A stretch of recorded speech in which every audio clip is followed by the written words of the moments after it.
wanted to bring together technology to transform innovative thoughts into practical, affordable, and scalable solutions in K-12 education. In 40 years of teaching, I've individualized learning, I've differentiated learning, and now we're personalizing learning.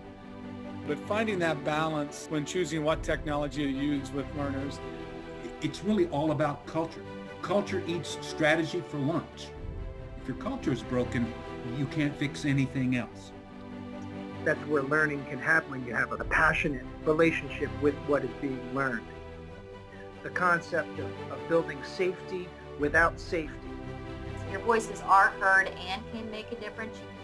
That culture is just important to build it where it's more collaborative. Each person's ideas are respected and they're valued. The ideas that flow from participation have to be properly resourced, either financially or through sufficient human resources. And so policy pops into my mind, and the impact that policy or the lack of policy around this area of personalized learning and what our thoughts are could really derail it quickly.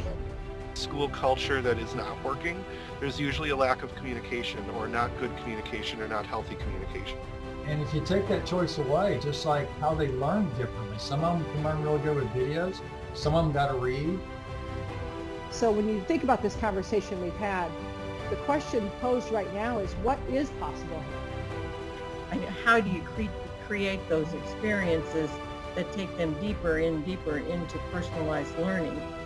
But it seems like we have skipped something really important, and that is the why.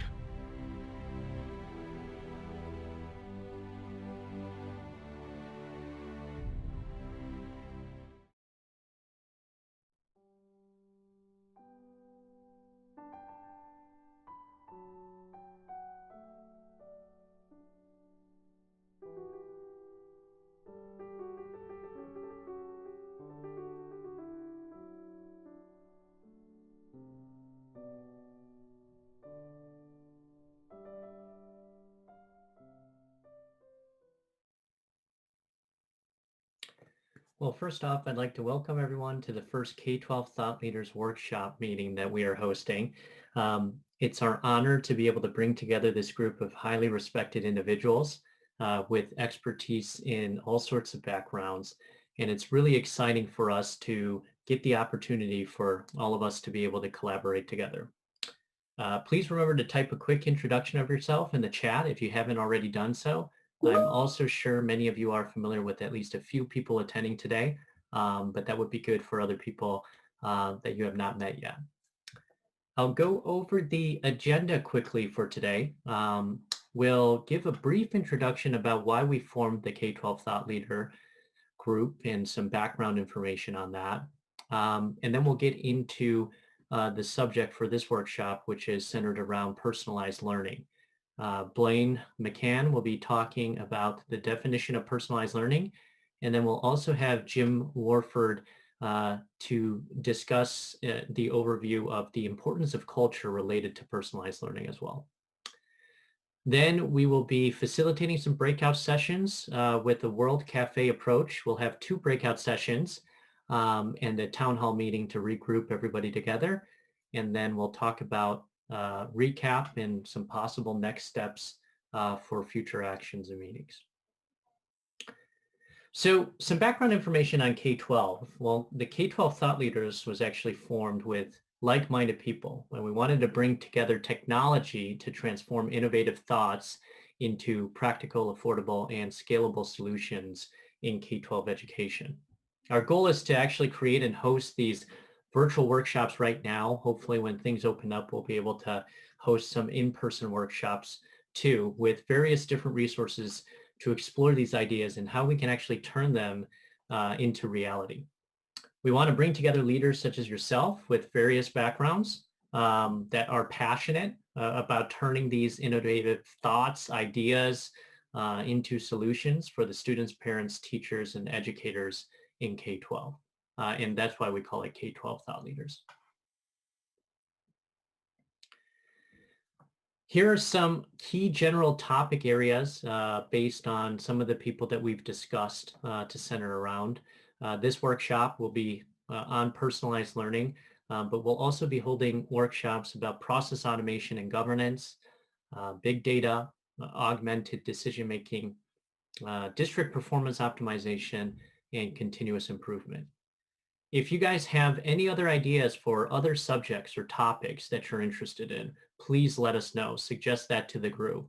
You can email that to me. My email address is right over there. We do want to talk about other things, other subjects that are of interest that we could really collaborate on and make something happen on that.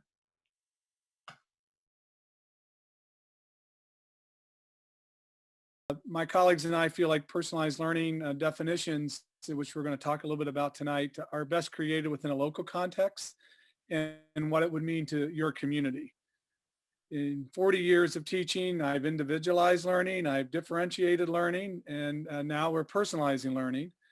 And while I feel all three approaches are valid and they're certainly connected when we personalize learning for all of our students. I agree with Brian McClaskey that the difference between individualization and differentiation are what teachers are providing when teachers are providing the instruction, while personalized learning is when learners are driving their own learning. So there's a little bit of difference between what teachers are driving and what students are driving, becoming a little bit more student-centered.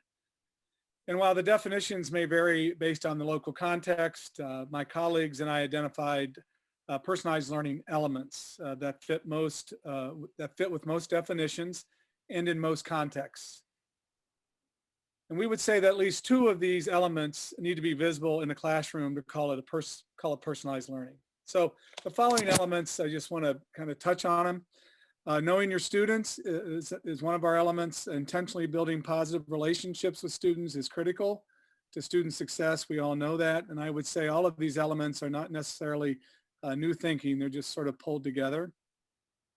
Knowing your students is taking time to identify, describe, nurture, and respond to their intellectual, social, and emotional characteristics. And Jim Warford will touch a little bit on this when he gets into the culture piece as well. Voice and choice is really the linchpin element. In fact, I would say it's difficult to build student agency and student efficacy without it. Voice is sharing our words, our ideas, and insights with others and with that authentic audience. Sort of like tonight with the World Cafe, we're going to be sharing all of our thinking. And choice is the opportunity to choose and then make an independent choice. So really it's both choices and choosing when we think about voice and choice.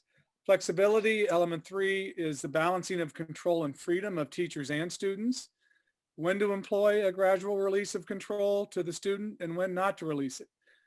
And we talk about flexibility in spaces, flexibility in grouping, and also mindset. In other words, how does the learner view themselves as a learner? And do they feel that they have more of a growth mindset and we can eliminate the fixed mindset? Being data informed, teachers use data to implement personalized learning through what we would call a learner profile by understanding the needs of students, their strengths, their interests. And we're not data driven. We don't want to be driven by that data, but we want to use a variety of data types to inform student learning and classroom practices. Integrating digital tools is leveraging and using appropriate technology to facilitate learning for students. We already use technology, as we all know, but finding that balance when choosing what technology to use with learners. And we really want to, we use the SAMR model at my previous district and really want to have teachers redefine how they're doing teaching by the use of the technology. But it's really not letting the technology be the tail wagging the dog, if you will. So those are just a few of the things as we begin to think about what we might define personalized learning in our own context. And I want to turn it over to Jim Warford now to spend a little bit of time on school culture. Thank you, Blaine. I'm Jim Warford. I'm very, very pleased to be invited to join this group today. I want to share with you quickly, next August will mark my 50th year in education. And so I'm not the brightest guy in this group, but I pay attention. So I've learned a few things along that way. I've worked at every level. For 35 years, I've been a huge believer in implementing and bringing technology into the classroom and to do exactly that, to help us personalize learning, to give students choice and voice. And for the last 20 years, I've been a senior advisor with Dr. Bill Daggett's International Center for Leadership and Education, and as a state leader, former chancellor of the Florida Public Schools, and a district leader, I've been able to ask myself this question, and I've been asking this question for a long, long time. Why is it when we implement anything, whether it's technology or a new platform, a new program, a new piece of curriculum, why do most of those implementations fail to reach the goals that we establish? What are the barriers? And so a number of years ago, I came to the conclusion that it's really all about culture. Culture eats strategy for lunch. Culture eats budget for lunch. And in the book, I say, if your culture is broken, you can't fix anything else. I want to repeat that. It sounds so simple, but if your culture, if your school culture, if your organizational culture, if your business culture is broken, you can't fix anything else, and you can't implement anything else. So I began to really focus the last 10 years and study. And this book is a result of a lot of the research I did about that. Building culture, building better relationships, the research into the declining social emotional skills of our young people today, and why that is so, and what we need to attend to. So what I want to say, and I really appreciate the opportunity to bring this perspective, this focus on social and emotional skills. And what I've learned, and I'll say it very quickly, we have to be as intentional about our culture and those social emotional skills as we are about anything else. We have to have a plan. We have to have a strategic thinking plan for implementing and improving. If you want your culture to improve, you have to plan for it, you have to budget for it, and you have to schedule for it. And so right now, my day job is as the program director for the Peter R. Marsh Foundation here in Washington State. And it's a very simple, direct thing that we do. We give away money and a very nice award to exceptional students across America, high school students who are demonstrating empathetic service learning to their communities. So I put my email, the Peter R. Foundation email in there, or you can use the email on the screen here. If you'd like some more information about that award, I got money burning a hole in my pocket that I'd love to give to some empathetic high school students to recognize and reward that kind of behavior. So thank you very much. My book has a lot more detail than you'll want to know about this, but I'm going to be listening and very glad to be part of this group.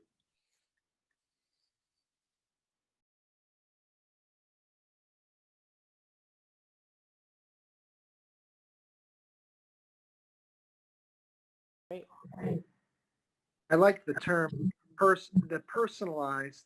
The term personalized. I think of if you think of it a different way. If you say something to someone and they take it personally, it means it resonates with them at their core, right? It impacts them and they have a gut reaction to it. Now that could be negative, that could be positive, but it doesn't. It's something that can't just be brushed aside. It's something that hits to the core, right, of them.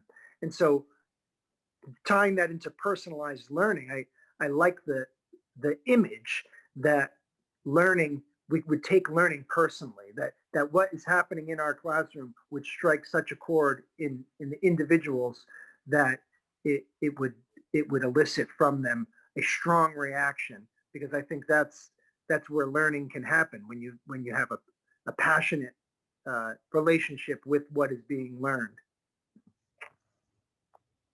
That's awesome. The minute you said that and looking at that word personal, that really strikes me. That's great. Other thoughts, other words, or even images that come to mind?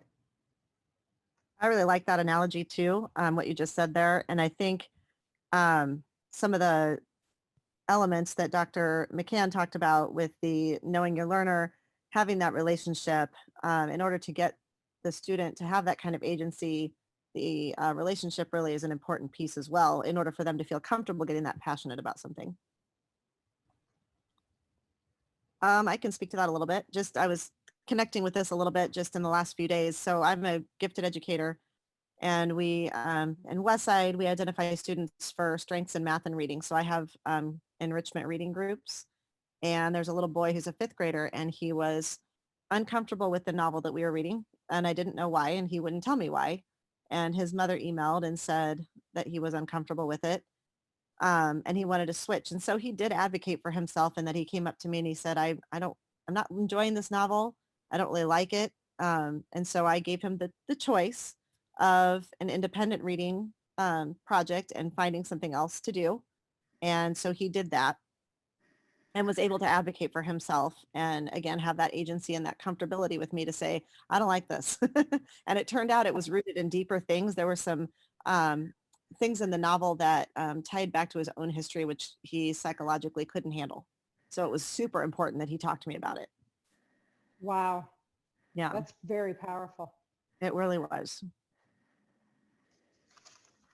Well, I think one thing for me that it actually applies to both questions a little bit, because I often think about my time as a teacher. I've been administrator for a while now, but I began my career in New York City as a teacher, and I often remember reading an educator. His name was Lee Higgins, and he talked about the concept of building safety without safety.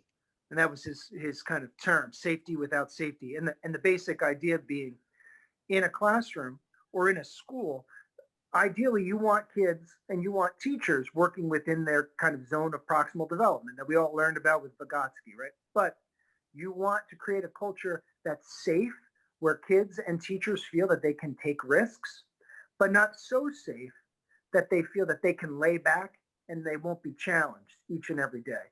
So walking that fine line of safety without safety, I think, plays into that personalized learning, but I think it also plays into the larger gestalt of the culture that you want to form, not just in a classroom, but in a school as a whole. And on that note, I think it's super important that people have a growth mindset about it too, and aren't fixed. And yeah, they have to be open to new ideas and open to thinking outside the box a little bit. It was interesting how you said that, Katie, in that example with the fifth grader too, in that you had something else to give him, right? Like you were prepared, either innately or just, you sprung into action and figured that out, right? And how did kind of the standards or the expectations for what you were trying to teach in that moment, how did that play in, and how did that aspect of culture, do you think, weigh on you? I mean, I knew that he needed something different, and that he was advocating for himself in that, and that I do happen to have a library, rather extensive library. This is my 24th year. So I've got a lot to choose from. So he definitely had a lot of choice there. And then, I had to think about, my other students we were reading The Lightning Thief. And so it was, we were pulling in some Greek mythology and things like that. And so I was trying to think, so I actually had ready some slides on Greek mythology that he was able to do rather than read the novel. But then the novel that he chose, I had him journal some of his thoughts and just thinking, because it's not like I had a unit ready to go to hand him. So I just said, okay, as you're reading, journal every few pages and give me some thoughts and ideas, and then we'll sit and talk about them. So that's awesome. So clearly you didn't feel there was a pressure of a culture of accountability. You felt enabled to do that. Very much so. That's in our role, our EY gifted role. We are not adhering to the contents and the standards and indicators so much. That's more the roles of the classroom teachers. Our job is to take those and extend and enrich. We work right now in our school and we've worked with Blaine. He was our interim superintendent last year, of really shifting gears and creating more of a collaborative culture within the teachers. So really modeling that last year, so that your voices are heard and can make a difference. You might not always get what you want, but at least you've been able to give your viewpoint to the group.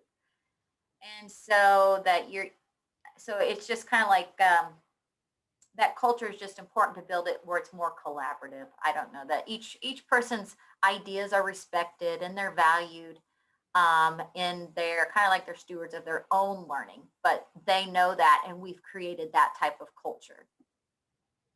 That's great, Billy. Thank you. You're welcome. I was going to emphasize the word respect as well. I think it has to be centered in respect.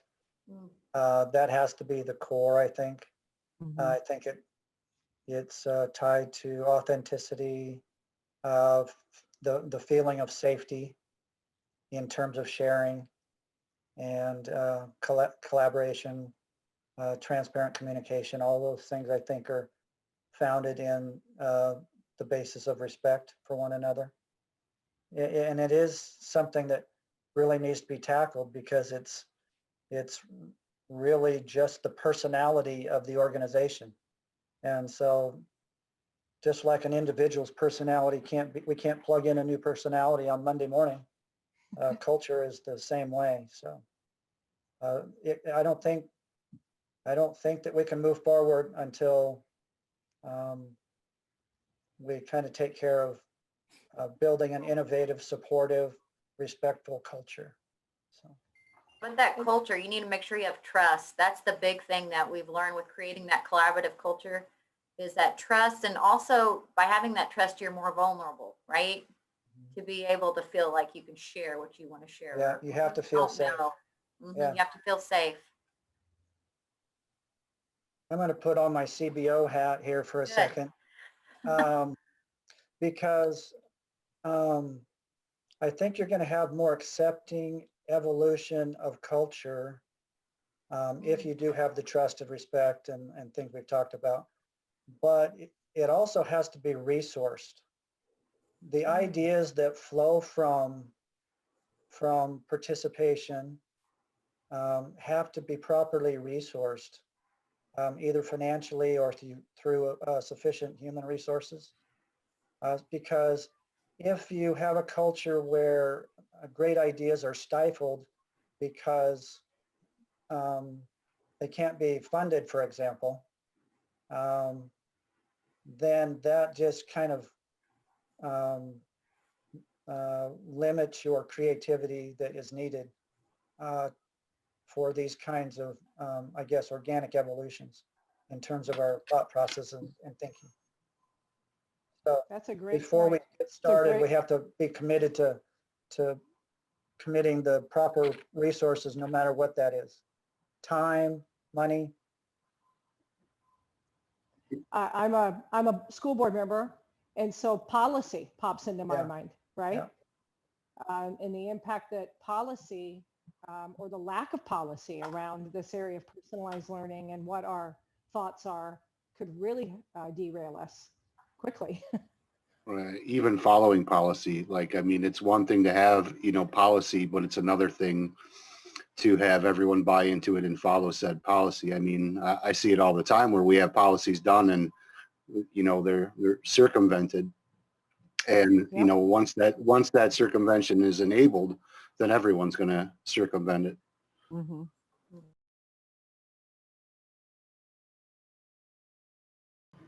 And if you got a Word document, you can capture in your ideas, like you said, and we could go on. So let me get the first question up there is, how might you define personalized learning in your context? Josh, do you want to take a shot at that, or Jim Wolford? Yeah, I mean, I can take a shot at it. Okay. Yeah. Go ahead. So Josh Malpe here. So I'm the director of technology at a school district up in Minocqua. So, I find it interesting listening to you educators talk. So to me, personalized learning from a technology standpoint is providing the necessary tools for, kind of the description of what you guys talked about as far as, giving choice.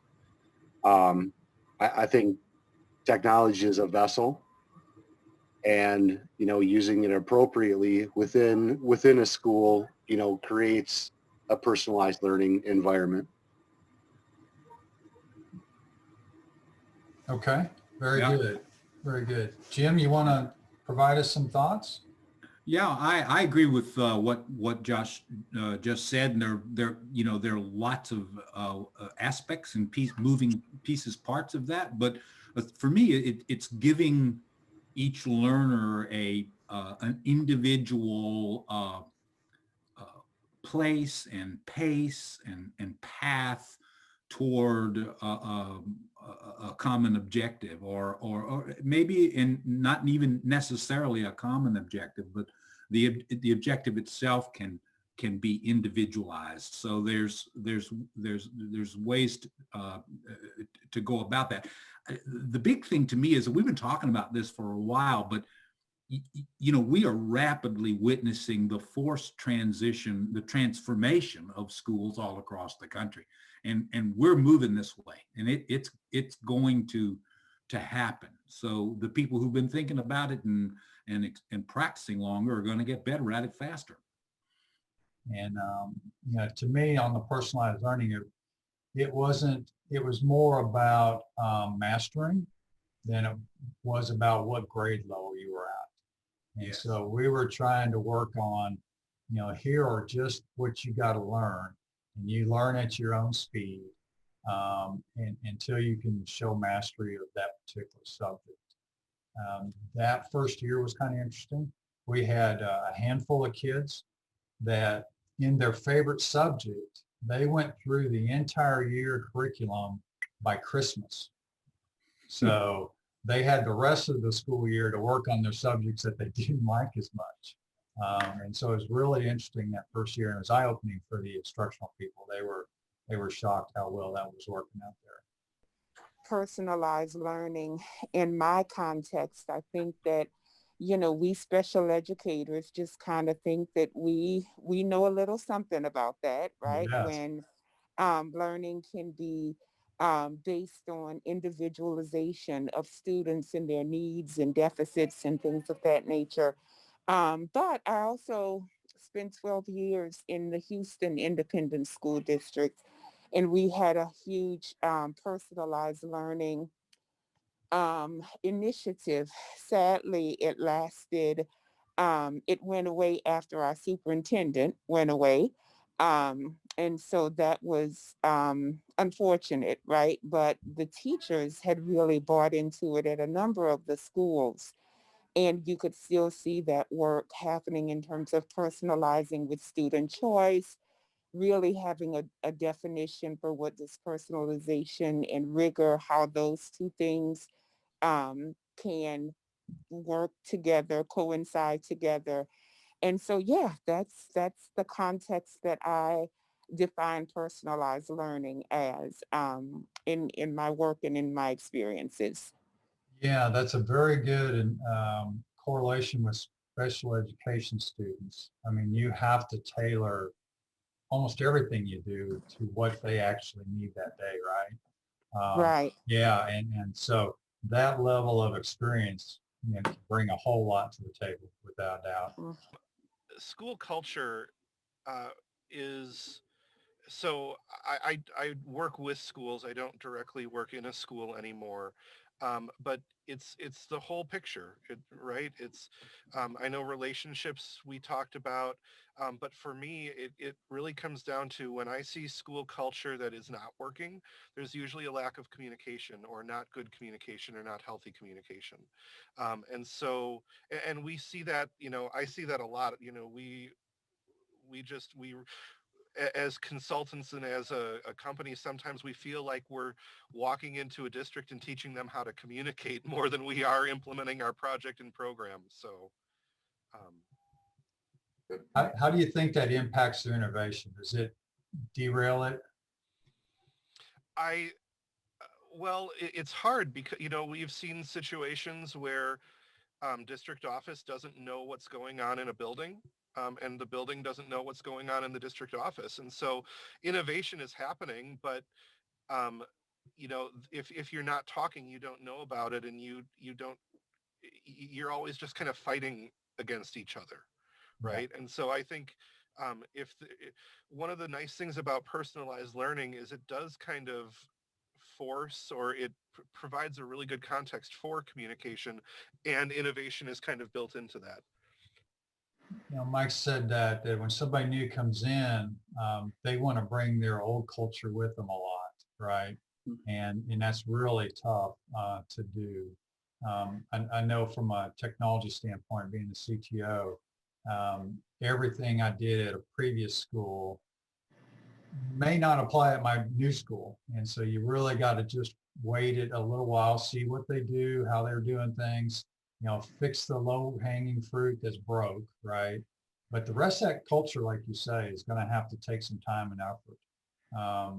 I know when we started personalized learning at Pasadena ISD, we only had like a handful of teachers that wanted to do it. Out of 4,000 teachers we had, only a handful that saw the benefits of personalized learning. So we start out with 4 or 5 classrooms of kids, and right now they're up to 14,000 of their kids, but they got 50 some thousand, so they got a ways to go. But they've got entire campuses now that are strictly personalized learning campuses. There was kind of a 2-year study of personalized learning, and at the end, the district put up $250,000 to basically fund grants for people to try personalized learning. And that was the first year. There were places where we cut holes in walls and teachers co-taught, and there's no desks. It was kind of all over the place. The second year, they increased that to almost $650,000 of funding. And now you can't walk through Elmbrook without, especially at the elementary and middle school level, and see a desk. Which is really cool. But then, you have my daughter who is just like, but I want a desk. And so, it's like her last year classroom was trying to be that personalized. There were no desks. And she's like, but I really need that. That's how I learn. Yes. And we had to kind of fight with them to say, okay, I realize what you're trying to do here, but you got a kid who wants it, right? And so don't go too far. So, yeah. Yeah, what's personalized to her is a desk. Yeah, absolutely. Yeah. And if you take that choice away, just like how they learn differently, some of them can learn really good with videos. Some of them got to read, and some of them do both. I know my 17-year-old daughter, she listens to the pod while she's reading, and she can listen to it like at 1.5 speed and read long, and that's how she learns, right? Mm-hmm. And so each one of them, when you take their desk away, that's part of their learning. And so you really got to make sure your culture understands that. And don't create them boxes again, right? You're creating a personalized, painting here. And so you got to leave it continue to flow and a new batch of kids comes in, right? And, some new child from a different school comes in, and they've been doing just a little bit different over at their other school. And so,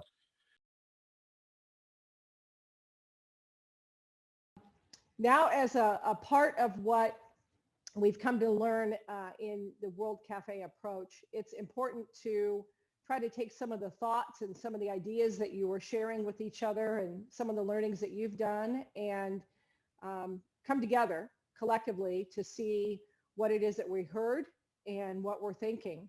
And so, this concept of personalized learning and culture that supports that personalized learning is what we have talked about here tonight. And I heard a lot of great conversation and a lot of great images that came to mind. And so when you think about this, and I could hear the passion come through in a lot of the conversations that we were having about how important this is and how critical it is, especially now. So when you think about this conversation we've had, the question posed right now is, what is possible here? What is possible for us to do when you think about a digital ecosystem, or you think about a place in which we bring this to life and can breathe life into it? What's possible here? And to that extent, who cares? Who needs this? Who sees the need in it? So what's possible? What should we be thinking or doing, and how should we go about it?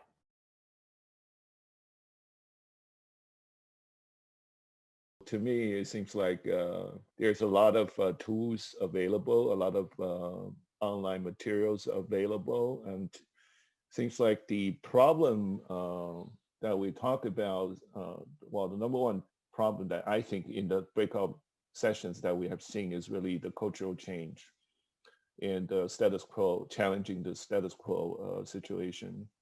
And I think the technology is there, and actually the material, a lot of different materials out there. Different tools, if combined together, definitely can do a lot. And one of the problem I've been thinking about this is really the scarce resource of the teachers.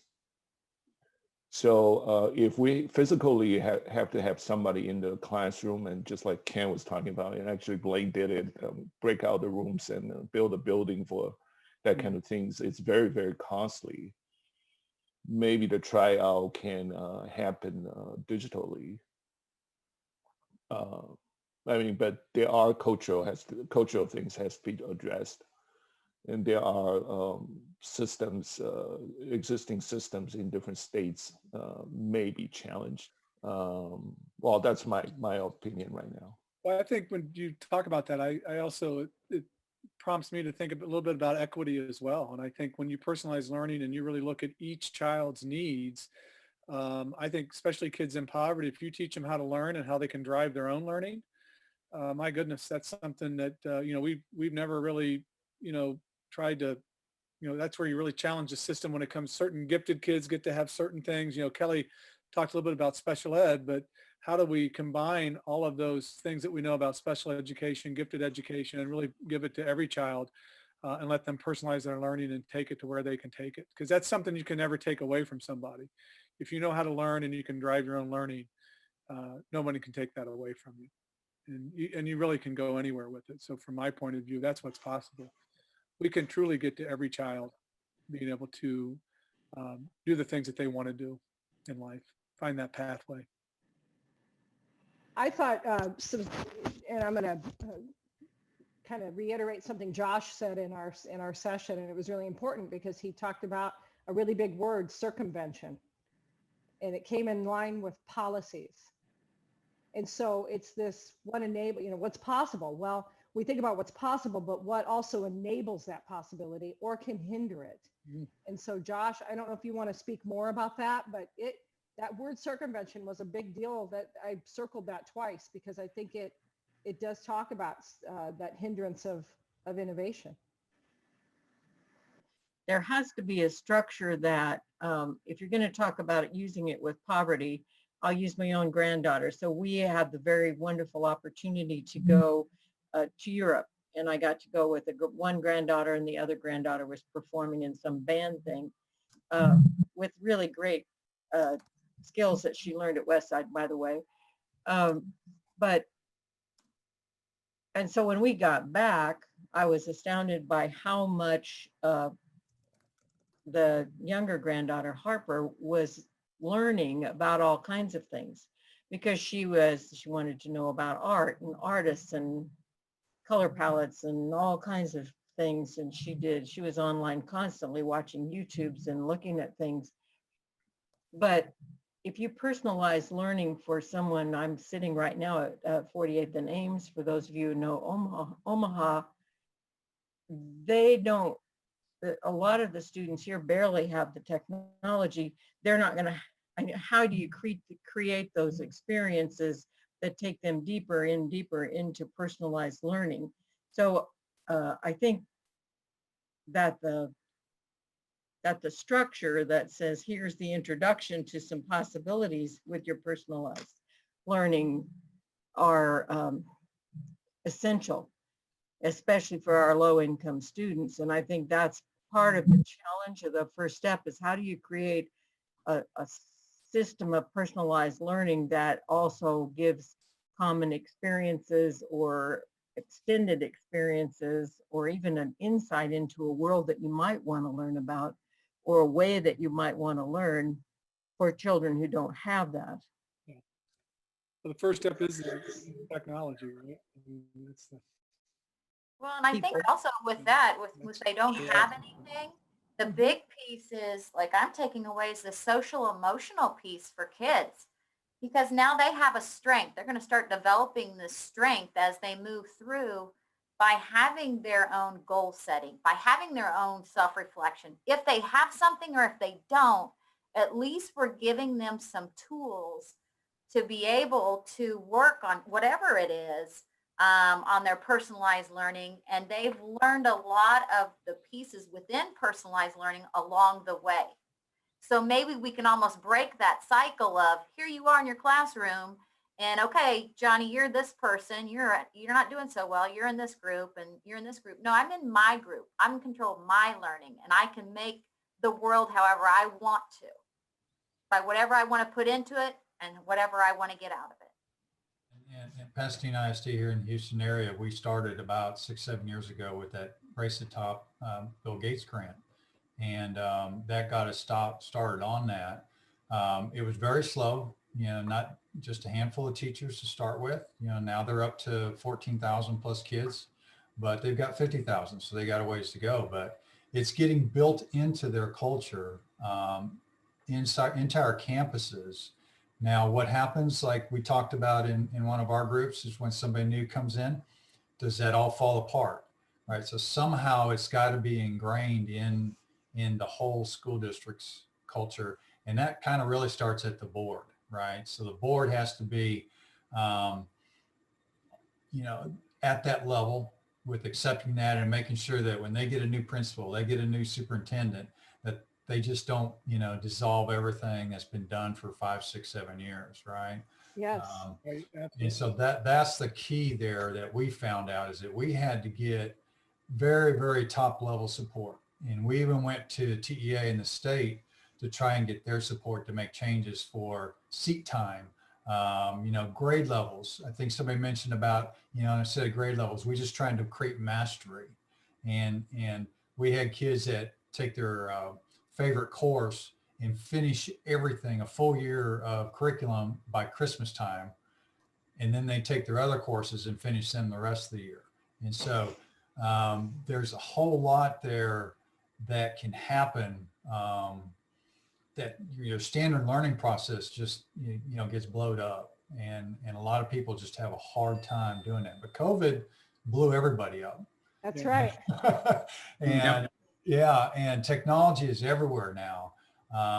It's really at that place where I was dreaming about 8 years ago that we needed to be. And so it's taken all this long time in a pandemic to make it happen. I really would hate to see districts fall back into the old culture, but there was a lot of good stuff there too that we gotta bring forward. And like somebody said, we're in the third step of 21st century. And that was one of my points is 8 years ago, how far into the 21st century do we got to get before we're in the 21st century? Right. Right. And so as a tech guy, I wasn't very liked around there by the instruction people because I was messing up their sandbox. Sure.